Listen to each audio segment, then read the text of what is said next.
Happy Tech Tip Tuesday to you. It is that day again of the week, which I love. Today, we're actually going to be going over checking the hydraulic fluid levels. In particular, if you have a machine on rent for more than a couple days, in a week and a month, you want to do your annual, well, not your annual, your daily inspections, I should say.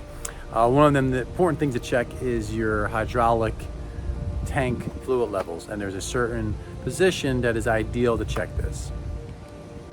So here on this particular unit, we're gonna come in and here is your hydraulic tank gauge level, okay? Each machine's gonna be different. Some are on the other side of the machine. This particular one is in this location.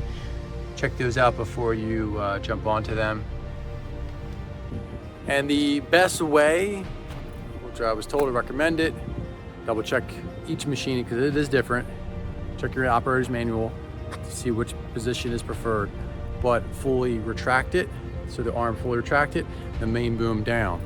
In this position, like this unit, so that the arm is down, it's scoped all the way in, and that is a proper way to check your hydraulic tank levels. And again, not the same for every machine, so please just make sure you check your operator's manual for each machine and what is preferred, but that is something to keep in mind. If it's all the way up in the air and shooting straight out, your tank's gonna look super low because obviously the fluids are going up all the way and they're into the cylinder filling it.